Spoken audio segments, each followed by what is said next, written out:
कि कहीं जीत बाकी है कहीं हार बाकी है, कि कहीं जीत बाकी है कहीं हार बाकी है, अभी तो जिंदगी का सार बाकी है, यहां से चले हैं नई मंजिल के लिए, कि यहां से चले हैं नई मंजिल के लिए, यह तो एक पन्ना था अभी तो पूरी किताब बाकी है, यह तो एक पन्ना था अभी तो पूरी किताब बाकी है। तो जय हिंद साथियों, मां भारती के लाडलों का एक बार फिर से मैं स्वागत करता हूं आपके अपने परिवार हिराड़ ऑनलाइन क्लासेस में।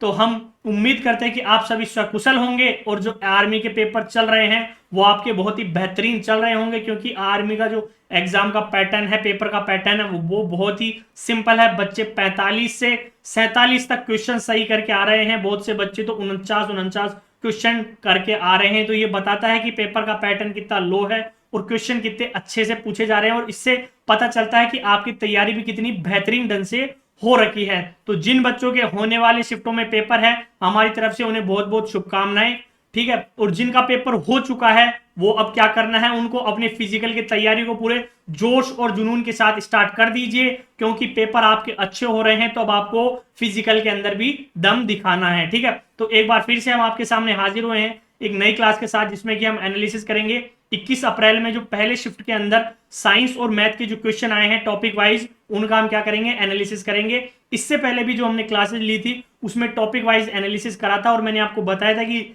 इस टॉपिक से ज्यादा क्वेश्चन आ सकते हैं, ठीक है। हमने कुछ नए क्वेश्चन भी फ्रेम करे थे उनके जो ऑप्शन लेके, और वहां से क्वेश्चन बार बार पूछे जा रहे हैं। तो चलिए क्लास को शुरू करते हैं। तो साइंस में जो पहला क्वेश्चन पूछा गया था वो पूछा गया था कि मानव शरीर की सबसे बड़ी ग्रंथि कौन सी है, यानी कि ह्यूमन बॉडी की सबसे बड़ी ग्लैंड कौन सी है, थायराइड, यकृत, पीयूष या त्वचा।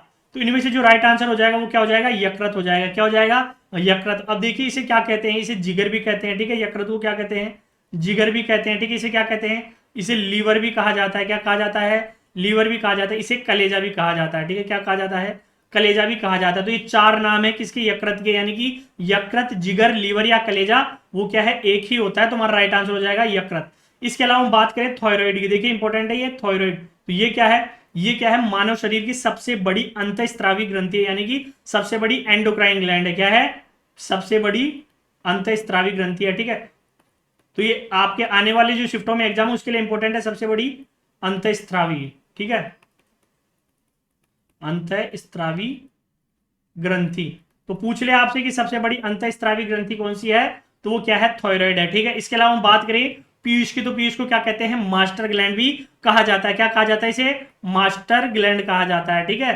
तो मास्टर ग्रंथि किसे कहा जाता है, पीयूष को कहा जाता है। तो आपसे पूछ ले कि ह्यूमन बॉडी की मास्टर ग्लैंड क्या होती है, तो वो होती है कौन सी, पीयूष, ठीक है। प्यूटेट्री बोलते हैं जिसे इंग्लिश में, प्यूटेट्री ग्लैंड, ठीक है। नेक्स्ट हम बात करें त्वचा, तो ये मोस्ट इंपोर्टेंट है। त्वचा क्या है, शरीर का सबसे बड़ा अंग है, ठीक है। क्या है, शरीर का सबसे बड़ा अंग है। ये भी इंपॉर्टेंट है आने वाले शिफ्ट के लिए कि शरीर का सबसे बड़ा अंग कौन सा है, तो वो है त्वचा, ठीक है।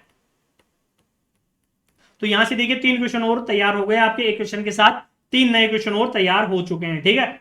जैसे थायराइड क्या है, सबसे बड़ी अंतःस्रावी ग्रंथि है, पीयूष मास्टर ग्रंथि है, और त्वचा क्या है, शरीर का सबसे बड़ा अंग है, ठीक है। इसके अलावा हम बात करें सबसे छोटी कोशिका कौन सी होती है, तो मैंने पिछली क्लास में बताया था कौन सी होती है, माइकोप्लाज्मा होती है। और सबसे बड़ी कोशिका कौन सी होती है, शुतुरमुर्ग का अंडा, ठीक है। तो वो दोनों क्वेश्चन भी इंपॉर्टेंट है, आपके पूछ चुका है एग्जाम में सबसे छोटी जो कोशिका है उसके बारे में, तो सबसे बड़ी के बारे में पूछ सकता है, तो आपको पता होना चाहिए, ठीक है। नेक्स्ट हम बात करें मुकुलन किसकी प्रजनन विधि होती है, तो ये देखिए किसकी होती है, हाइड्रा की, ठीक है। किसकी होती है, बडिंग। मुकुलन को इंग्लिश में बोलते हैं क्या, बडिंग बोलते हैं, ठीक है। क्या बोलते हैं, बडिंग। तो आपको हिंदी में भी बडिंग लिख के दे सकता है, ठीक है। और ये किसकी प्रजनन विधि होती है, ये होती है हाइड्रा की, ठीक है। किसकी, हाइड्रा की। तो हमारा राइट आंसर हो जाएगा हाइड्रा, ऑप्शन में आपके हाइड्रा दे रखा होगा, ठीक है। अगला क्वेश्चन आया था एलईडी की फुल फॉर्म, तो देखिए हमने मॉडल पेपर करा था, वहां पे मैंने आपको एलईडी की फुल फॉर्म बताई थी, ठीक है। और कहा था कि ये मोस्ट इंपोर्टेंट है, फुल फॉर्म भी पूछ लेता है। इसके अलावा जो टीके थे उसकी फुल फॉर्म भी बताई थी मैंने, बीसीजी वाला जो टीका होता है, ठीक है। तो वैसे ही क्या है, ये इंपॉर्टेंट होता है यहाँ पे। तो एलईडी की फुल फॉर्म क्या होती है, लाइट इमिटिंग डायोड। क्या होती है, लाइट इमिटिंग डायोड, ठीक है, लाइट इमिटिंग डायोड। तो आपका जो ऑप्शन दे रखा था लाइट इमिटिंग डायोड, वो क्या हो जाएगा, राइट हो जाएगा, ठीक है। आगे चले, निम्न में से कौन सा स्वाद में कड़वा व साबुन जैसा होता है। देखिए अम्ल, क्षार और लवण एक क्लास के अंदर मैंने करवाया था, ठीक है। आपको वहां पे मैंने एक प्रॉपर्टीज बताई थी, इसकी हमने एसिड और बेस की प्रॉपर्टीज की बात करी थी। तो देखिए जो क्षार होते हैं वो क्या होते हैं, कड़वे होते हैं स्वाद के अंदर, और साबुन जैसे क्या होते हैं, चिकने होते हैं। क्या होते हैं, साबुन जैसे चिकने होते हैं। तो हमारा राइट आंसर क्या हो जाएगा, क्षार हो जाएगा। अब देखिए उसमें आपको क्षार दे रखा होगा, या इसका एग्जांपल दे सकता है, जैसे सोडियम हाइड्रोक्साइड, ठीक है, NaOH हो गया, ठीक है, ये क्या है, क्षार है। तो या तो क्षार का एग्जांपल दिया होगा या डायरेक्ट आपसे क्षार ऑप्शन में दे रखा होगा, तो राइट आंसर हो जाएगा क्षार। इसके अलावा हम बात करें क्षार की, तो क्षार क्या करते हैं, लाल लिटमस पेपर को नीला कर देते हैं। क्या करते हैं, लाल लिटमस को नीला कर देते हैं। याद रखिएगा क्या कर देते हैं, लाल को नीला कर देते हैं, ठीक है। पीएच मान क्या होता है इनका, पीएच मान होता है ग्रेटर देन 7, 7 से ज्यादा होता है, ठीक है।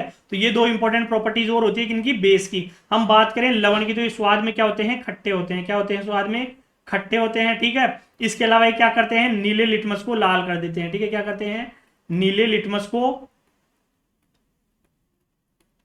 लाल कर देते हैं, ठीक है। और इनका पीएच होता है वो क्या होता है, पीएच क्या होता है, लेस देन 7 होता है, ठीक है। पीएच क्या होता है, 7 से कम होता है, जबकि क्षार का पीएच क्या होता है, 7 से ज्यादा होता है, ठीक है।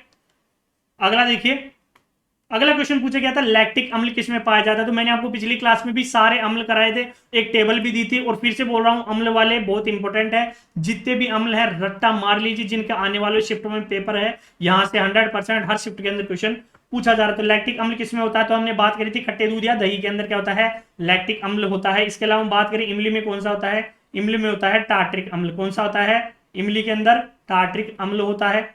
नींबू की हम बात करें तो नींबू में कौन सा होता है, नींबू के अंदर होता है सिट्रिक अम्ल। क्या होता है, सिट्रिक अम्ल होता है, ठीक है, नींबू के अंदर। इसके अलावा यहाँ पे संतरा भी हो सकता है, ठीक है। नींबू और संतरा में क्या होता है, सिट्रिक अम्ल होता है, ठीक है। टमाटर में क्या होता है, टमाटर में होता है ऑक्जेलिक अम्ल। कौन सा होता है, ऑक्जेलिक अम्ल होता है, ठीक है, किसमें, टमाटर के अंदर, ठीक है। इसके अलावा हम एक दो और फिर से बता देता हूं आपको। सिरके में कौन सा होता है, जो विनेगर होता है उसमें होता है एसिटिक अम्ल। कौन सा होता है, एसिटिक अम्ल होता है, ठीक है, किसमें, सिरके के अंदर होता है, ठीक है। ये इंपॉर्टेंट है, ये भी आपसे पूछ सकता है, तो ये आपको पता होने चाहिए। अम्ल वाला क्वेश्चन आपको गलत नहीं करना है, ठीक है। नेक्स्ट देखिए, केमिकल फॉर्मूला हमने करा था क्लास के अंदर, ठीक है, और मैंने आपको एक टेबल दी थी पिछली बार की क्लास में भी। मैंने आपको कहा था कि उस टेबल को आपको ध्यान से पढ़ना है, वहां से क्वेश्चन आ रहा ही आ रहा है। तो देखिए, प्लास्टर ऑफ पेरिस का रासायनिक सूत्र क्या होता है, तो वो होता है CaSO4.1/2H2O, ठीक है, CaSO4.1/2H2O, ठीक है। इसके अलावा जो पहले ऑप्शन में दे रखा है देखिए Ne2CO3, ये क्या होता है, सोडियम कार्बोनेट होता है, ठीक। और इसे क्या कहते हैं, इसे धावन सोडा कहते हैं। क्या कहते हैं, धावन सोडा कहते हैं, ठीक है। सोडियम कार्बोनेट होता है, ठीक है, क्या होता है, सोडियम कार्बोनेट। इसके अलावा NaHCO3, तो ये क्या होता है, ये होता है सोडियम बाइकार्बोनेट, ठीक है। क्या होता है, सोडियम बाइकार्बोनेट। इसे क्या कहते हैं, इसे कहते हैं खाने का सोडा, ठीक है। क्या कहते हैं, खाने का सोडा या बेकिंग सोडा कहते हैं, ठीक है। क्या कहते हैं, बेकिंग सोडा कहते हैं, पाक सोडा भी कहते हैं, खाने का सोडा भी कहते हैं, इसके अलावा बेकिंग सोडा भी कहते हैं, ठीक है। इसके अलावा जो फोर्थ ऑप्शन दे रखा है MgOH का होल ट्वाइस, ये क्या होता है, ये होता है मैग्नीशियम हाइड्रोक्साइड। क्या होता है, मैग्नीशियम हाइड्रोक्साइड। और इसे क्या कहते हैं, मिल्क ऑफ मैग्नीशिया कहते हैं। क्या कहते हैं, इसे मिल्क ऑफ मैग्नीशिया कहते हैं। तो देखिए ये क्या हो गया, ये हो गया सोडियम कार्बोनेट। क्या होता है, सोडियम कार्बोनेट। इसे क्या कहते हैं, धावन सोडा। NaHCO3 को क्या कहते हैं, बेकिंग सोडा। और नाम क्या होता है इसका, सोडियम बाइकार्बोनेट, CaSO4.1/2H2O। इसे क्या कहते हैं, इसे प्लास्टर ऑफ पेरिस कहते हैं। और MgOH का होल ट्वाइस इसे क्या कहते हैं, मिल्क ऑफ मैग्नीशिया कहते हैं, ठीक है। और इसका एक नाम और है, वो क्या होता है, मैग्नीशियम हाइड्रोक्साइड होता है, ठीक है। वास्तविक व उल्टा प्रतिबिंब किसमें बनता है, ठीक है, मोस्ट इंपोर्टेंट और सिंपल क्वेश्चन है। तो देखिए, अवतल तो दर्पण के अंदर, ठीक है, और उत्तल लेंस के अंदर,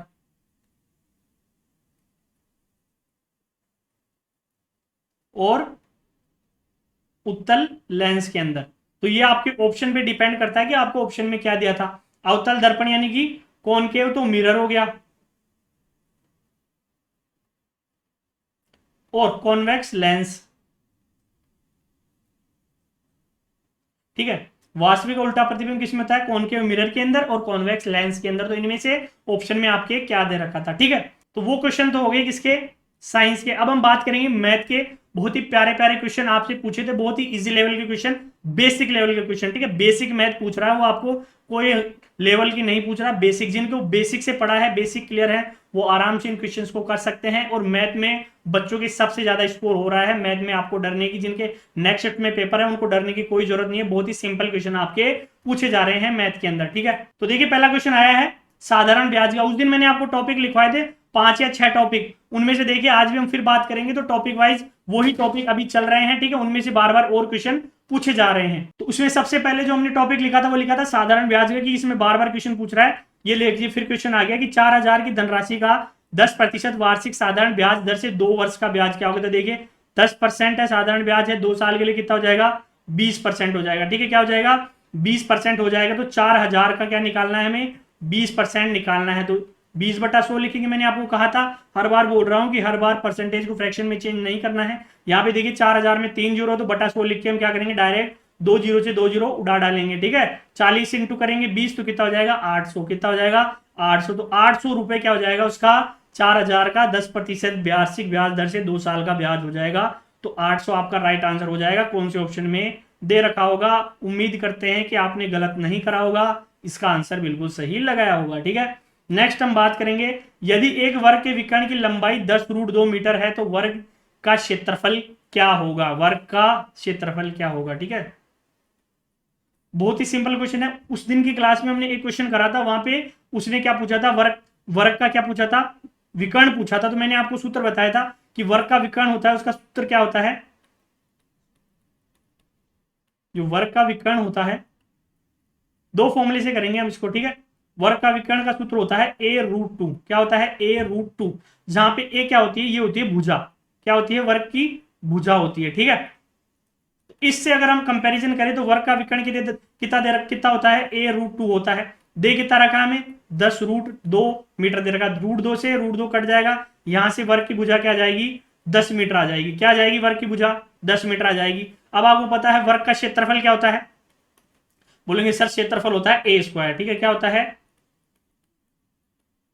क्षेत्रफल a², यानी कि भुजा स्क्वायर होता है, ठीक है। क्या होता है, भुजा स्क्वायर, ठीक है। तो यहां से करेंगे भुजा स्क्वायर, तो देखिए भुजा कितना दे रखा है, 10 दे रखा है, तो 10 का स्क्वायर कितना हो जाएगा, 100 मीटर स्क्वायर, ठीक है। क्या हो जाएगा, 100 मीटर स्क्वायर हमारा इसका राइट आंसर हो जाएगा, ठीक है। एक तो मेथड हो गया ये।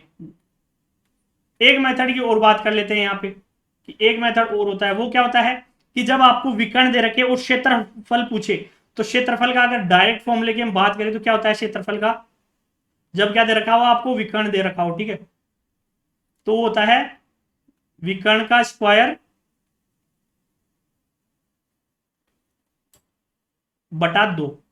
ये डायरेक्ट फॉर्मूला होता है जब आपको विकर्ण दे रखा हो। तो देखिए विकर्ण कितना दे रखा है, 10√2। इसका क्या करना है, स्क्वायर करना है, बटा करना है 2, ठीक है। क्या करना है, बटा 2 करना है। 10 का स्क्वायर क्या हो जाएगा, 100, और रूट का स्क्वायर क्या हो जाएगा, रूट हट जाएगा, तो 100 गुणा 2 बटा 2 करेंगे, 2 से 2 कट गया, तो हमारा राइट आंसर क्या हो जाएगा, राइट आंसर हो जाएगा 100 मीटर स्क्वायर। क्या हो जाएगा, 100 मीटर स्क्वायर। तो आप इसको किस भी मेथड से कर सकते हैं, मैंने आपको दोनों ही मेथड बता दिए हैं, ठीक है। दोनों मेथड बता दिए हैं, आप कोई से भी मेथड से कर सकते हैं इसको, ठीक है। दोनों मेथड बता दिए, आपको ऐसा लग रहा है तो इस मेथड से कर लीजिए, ठीक है। इसके अलावा डायरेक्ट फॉर्मूला आपको पता हो तो फिर आप ये कर सकते हैं कि क्षेत्रफल अगर विकर्ण दिया हो तो क्षेत्रफल होता है विकर्ण का स्क्वायर बटा 2, ठीक है। तो 100 मीटर स्क्वायर यानी कि 100 आपका राइट आंसर हो जाएगा, ठीक है। अगला क्वेश्चन देखिए, बहुत ही सिंपल सा क्वेश्चन है। यदि किसी संख्या के 5 गुने में 10 का भाग देने पर 7 प्राप्त होता है तो वह संख्या क्या होगी। माना वह संख्या क्या है, x है, ठीक है। क्या है, x है। तो संख्या का 5 गुना क्या हो जाएगा, 5 इंटू एक्स। उसमें क्या करेंगे, 10 का भाग दे देंगे, वो कितना बराबर हो जाएगा, 7 प्राप्त हो रहा है। अब देखिए इसमें बिल्कुल कुछ करना ही नहीं है, 5 एकम 5, 5 दूनी 10, इसको क्रॉस मल्टीप्लाई कर दो, x बराबर आ गया 7 दूनी 14 आ गया, ठीक है। ये देखिए अब इससे सिंपल और क्या आएगा, बस आपको लैंग्वेज पढ़नी समझ में आनी चाहिए। तो सर भी बार बार यही बात बोलते हैं, मैं बोलता हूं कि गणित तो जो लैंग्वेज दे रखी हिंदी, इसके द्वारा क्या है, बदनाम है, क्योंकि बच्चा क्वेश्चन को समझ ही नहीं पाता कि क्वेश्चन में क्या पूछा जा रहा है, ठीक है। उसके समझ में नहीं आता, पल्ले नहीं पड़ता, तो फिर क्वेश्चन कैसे सोल्व करना है। तो आप ठंडे दिमाग से बिल्कुल क्या करना है, क्वेश्चन को समझने की कोशिश करें कि क्या कहना चाह रहा है क्वेश्चन, फिर आप इजीली उसका आंसर निकाल सकते हो। तो राइट आंसर हो जाएगा इसका 14, ठीक है। अगला है बिल्कुल सिंपल सा, देखिए अब ये भी बेसिक क्वेश्चन मैं आपको बोल रहा हूँ ना, बेसिक पूछ रहा है। बेसिक क्या हो गया, चाल पूछा है, ठीक है। यदि कोई कार 200 किलोमीटर की दूरी 4 घंटे में तय करती है तो कार की चाल क्या होगी। तो यहां पे देखिए चाल क्या होती है, चाल यानी कि स्पीड, वो क्या होती है, दूरी यानी कि डिस्टेंस बटा समय यानी टाइम। तो ये तो बच्चों का ही फॉर्मूला है, आपको पता होगा, बार बार पढ़ते रहते हैं हम। चाल क्या होता है, दूरी बटा समय। दूरी कितनी दे रखी है, 200। समय कितना दे रखा है, 4 घंटे, काटेंगे तो क्या हो जाएगा, 50 किलोमीटर प्रति घंटा हमारा राइट आंसर हो जाएगा। क्या हो जाएगा, 50 किलोमीटर प्रति घंटा राइट आंसर हो जाएगा, ठीक है, 50 किलोमीटर प्रति घंटा।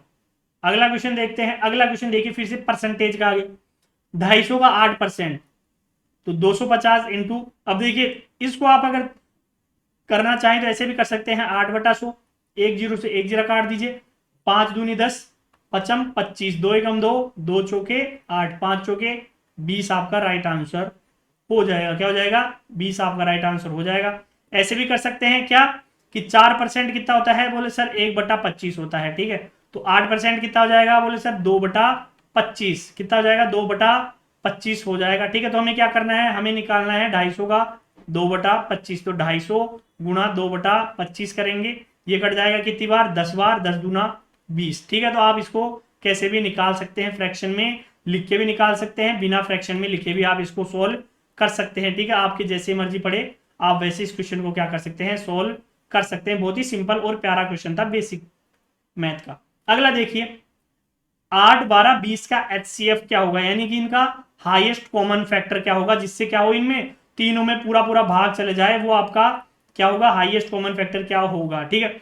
8, 12, 20, तो देखिए 8, 12, 20 का जो हाईएस्ट कॉमन फैक्टर होता है, तो देखिए यहां से देखेंगे हम, तो इसमें एक का भाग जाता है, इसमें भी एक का जाता है, इसमें भी एक का जाता है, इसके अलावा इसमें 2 का भाग जाता है, इसमें 2 का भाग जाता है, इसमें 2 का भाग जाता है, इसमें 4 का भाग जाता है, इसमें 4 का भाग जाता है, इसमें 4 का भाग जाता है। इसके बाद देखिए ऐसा कोई नहीं है जो कॉमन हो इनमें। तो देखिए 1, 2 और 4 में सबसे बड़ा क्या है, हाईएस्ट कॉमन फैक्टर का मतलब होता है सबसे बड़ा कॉमन फैक्टर, तो वो होता है 4, ठीक है।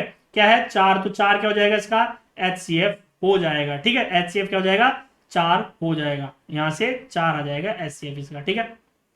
अगला क्वेश्चन देखिए, देखिए बहुत ही सिंपल सा क्वेश्चन दिया है, एल्जेब्रिक एक्सप्रेशन बीजगणित का, बहुत ही सिंपल क्वेश्चन है।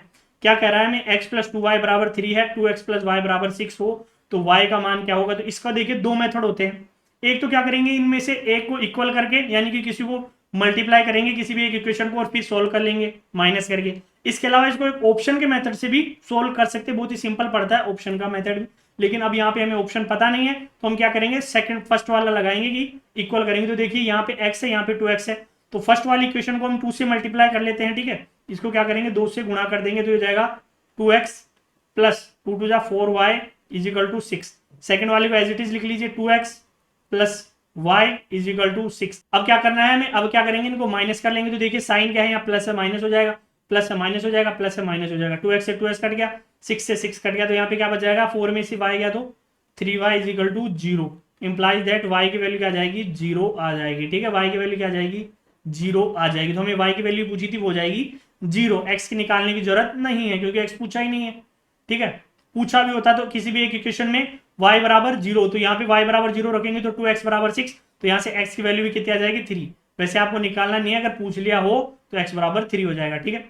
अगला क्वेश्चन देखिए, रेशियो एंड प्रोपोर्शन का, अनुपात समानुपात। सर ने आपको इससे के 60 से 75 क्वेश्चन के बीच में क्वेश्चन कराए थे, हर टाइप आपको करवाया था, और वहां से बहुत ही सिंपल एक टाइप क्वेश्चन आपसे पूछा है अनुपात समानुपात का। तो देखिए A/B/C, ये तो सबसे सिंपल और पहला टाइप ही होता है। तो A/B कितना दे रखा है, 2 दे रखा है, 1/2। B/C दे रखा है 3/4। तो देखिए यहाँ पे 2 है तो इधर भी क्या जाएगा, 2 आ जाएगा, यहाँ पे 3 है तो यहाँ पे क्या जाएगा, 3 आ जाएगा। अब क्या करना, कुछ नहीं करना, गुणा कर लीजिए, 3 × 1 3 हो जाएगा, 3 दूना 6, 4 दूना 8, तो आपका अनुपात क्या हो जाएगा, 3/6/8 हो जाएगा ABC का, ठीक है। बहुत ही सिंपल और बहुत ही बेसिक जो लेवल है उसका क्वेश्चन था। नेक्स्ट देखिए, बहुत ही सिंपल और भी सिंपल क्वेश्चन, हमें क्या करना है, इनको ऐड करना है। तो देखिए देसी तरीके से ऐड करते हैं, बेसिक लेवल वाला, 2.81, फिर 0.002, फिर 0.02। अब इनको इक्वल करने, यहाँ 0 लगा देंगे, एक 0 यहाँ पे लगा देंगे। अब क्या करना है, अब इनको ऐड कर देना है, ठीक है। 2 एज इट इज आ जाएगा, 2 और 1 3, 8.2। 2.832 क्या हो जाएगा, राइट आंसर हो जाएगा। अब इसमें समझाने की जरूरत नहीं, ऐसे क्वेश्चन पूछे जा रहे हैं। ये अच्छा क्वेश्चन था। एंगल ए बराबर एंगल बी और एंगल ए बराबर 60 डिग्री, तो त्रिभुज का नाम क्या होगा, टाइप पूछा है कौन सा ट्राइंगल होगा। तो देखिए यहाँ पे क्या दे रखा है, मैं मान लीजिए एक ट्राइंगल बना दिया हमने, ये क्या बना दिया, एक ट्राइंगल बना दिया, ठीक है। थोड़ा टेढ़ा बन जाएगा, मेरी ड्राइंग बहुत अच्छी है वैसे इसलिए, ए बी सी, ठीक है। अब यहाँ पे एंगल ए कितना दे रखा है, 60 डिग्री दे रखा है।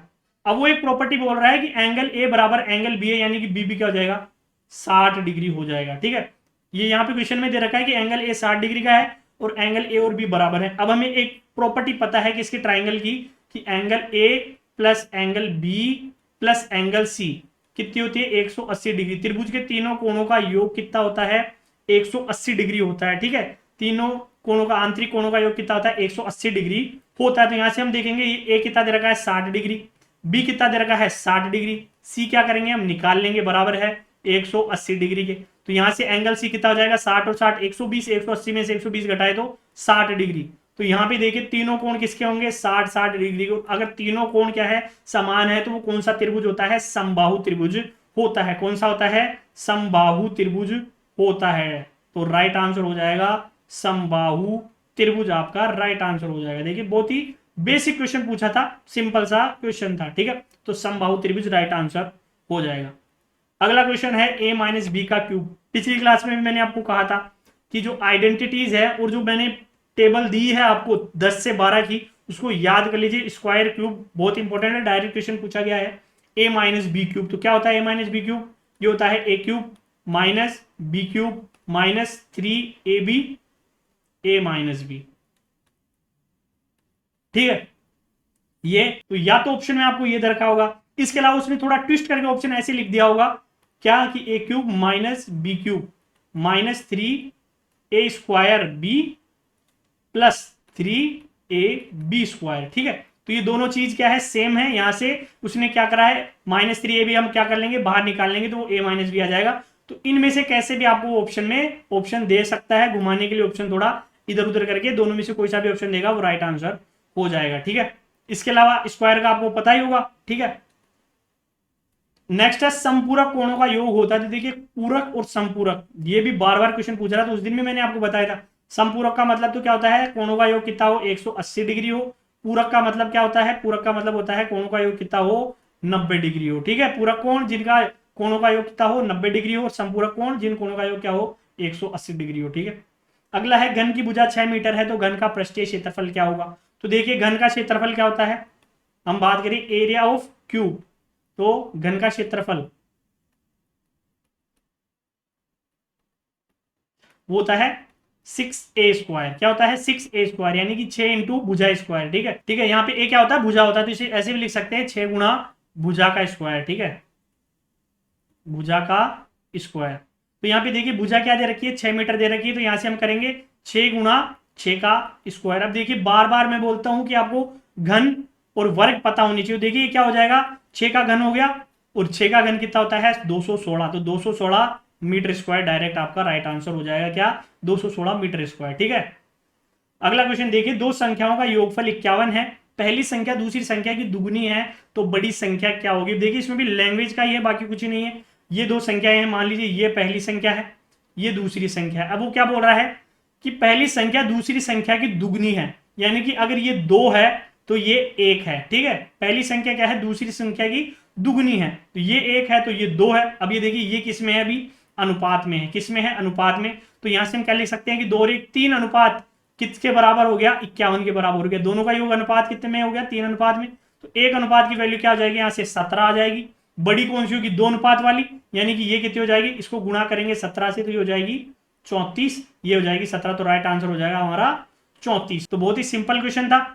ये सारे क्वेश्चन मैथ में पूछे गए हैं, साइंस के भी जो मैंने क्वेश्चन पूछे गए थे वो आपको बता दिए हैं। तो बहुत ही सिंपल लेवल चल रहा है। अगर क्लास आपको अच्छी लगी तो लाइक कीजिए, शेयर कीजिए और चैनल को सब्सक्राइब करना ना भूलिए। अब हम बात करते हैं कि कौन से टॉपिक में से क्वेश्चन पूछे जा रहे हैं। तो मैथ के अंदर तो देखिए साधारण ब्याज हो गया, अनुपात समानुपात हो गया, ठीक है। इसके अलावा जो आपके क्वेश्चन पूछे जा रहे हैं वो किस में से पूछे जा रहे हैं, सिंप्लीफिकेशन में से, ठीक है। सरलीकरण का क्वेश्चन पूछा जा रहा है, ठीक है। इसके अलावा घन वाले क्वेश्चन पूछ रहा है, वर्ग का पूछ लेता है, समपूरक और पूरक कोण का क्वेश्चन आ रहा है। इसके अलावा एल्जेब्रिक की जो आइडेंटिटीज है, ठीक है, उनमें से क्वेश्चन आ रहा है। एंगल वाले क्वेश्चन पूछे जा रहे हैं बहुत ही सिंपल से, ठीक है। सिंप्लीफिकेशन हो गया, अनुपात का हो गया। इसके अलावा एल्जेब्रा के क्वेश्चन पूछ रहा है वो, एचसीएफ एलसीएम के क्वेश्चन पूछे जा रहे हैं, परसेंटेज के क्वेश्चन पूछे जा रहे हैं, ठीक है। इसके अलावा आपके दूरी व चाल वाले क्वेश्चन पूछे जा रहे हैं। तो बहुत ही बेसिक क्वेश्चन आपसे पूछ रहा है, आपको टेंशन नहीं लेने हैं, अपनी बेसिक को स्ट्रॉन्ग रखिए और बिल्कुल भी नेगेटिव थिंकिंग माइंड में नहीं लेके आनी है।